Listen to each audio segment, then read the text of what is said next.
بہت بڑا مشہور واقعہ آپ نے سنا بھی ہوگا آلریڈی کہ خلیفہ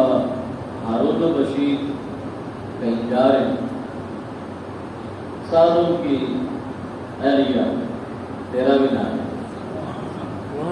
تو دیکھا کہ دریا کے کنارے ایک بزرگ ہیں، یہ مشہور ہے بہلول لالا رحمۃ اللہ تعالیٰ علیہ آپ کے پاس، تو وہ اس طرح آپ ماشاء اللہ کوئی بچپن سے گزر کے آئے ہیں، تو بچے بچپن میں وہ ریت کے گھر بناتے ہیں، پاؤں دیا اس میں ریت جمع کی اس کا پاؤں نکال لیا تو گھر بنا، تو وہ بہلول لالا جو ہے وہ مٹی کے ریت کے اس طرح گروندے سے بنا رہے ہیں، تو انہوں نے پوچھا کہ کیا کر رہے ہو، تو جو ہے نا کہ کیا کر رہے ہیں، تو انہوں نے کہا کہ میں جنت کے گھر بنا کیا کر رہا ہوں، تو وہ مائی صاحبہ پوچھتی ہیں کہ کتنے کا دو،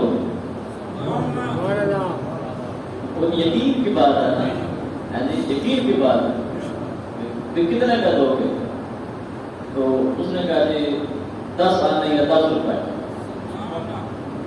مختصر سی چھوٹی سی قیمت بتائی، تو وہ انہوں نے 10 روپئے دے دیے، کبھی ایک گھر میرا بھی بنا، تو وہ بادشاہ خلیفہ ہارون الرشید ان کے ساتھ یہ منسوب ہے، تھوڑا آگے چل کے تو انہوں نے کہا کہ بیگم آپ نے کہا 50 روپئے ضائع کر 10 آنے ضائع کر، تو یہ وکیل ہے اپنا فوج میں لگا ہوا ہے، اس نے کہا چلے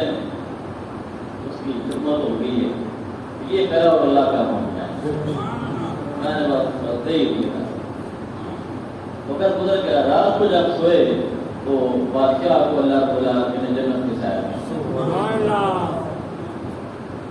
فلاں کا گھر فلاں کا گھر، اس کی بیگم کا نام لکھا ہوا ہے محل کے اوپر، وہ اندر جانے لگا تو انہوں نے روک لیا درباروں کا، کہاں جاتے ہو بھائی، کہتا یہ میری بیگم کا گھر، کہتا یہ دنیا تو نہیں ہے نا، یہاں تو جس نے کمایا اسی کو ملے گا، اسے کیسے مل گیا، تو کبھی آج ہی بنا ہوا ہے، اس کو یقین ہو گیا بابا اجے نہیں ہے، صبح پھر جب گئے بابا وہی گھر بنا رہا، تو آج پھر پوچھا ہاں بابا کیا بناتے ہو، کہتا ہوں جنت میں گھر بنا رہا ہوں، تو بادشاہ آج پوچھا کیا ریٹ ہے، 10,000 کا، کتنے کہتے تھے ریٹ بڑھا دیا، بہت زیادہ بڑھا، انہوں نے کہا یار یہ کیا مسئلہ ہے، کل تو 10 آنے کا یا 10 روپئے کا دے رہے، تو آج اتنا ریٹ بڑھا دیا، تبدیلی آ گئی، تبدیلی آئی نا، اتنی تبدیلی آ گئی، اس نے کہا بابا بات یہ ہے کہ جنہیں کل سودا پیتا ہے انہیں پھر تو کیوں سودا کیا، پھر دیکھ کے سودا کی، انٹھا سودا، تو آج دیکھ کے آ رہے ہو، تو جیسے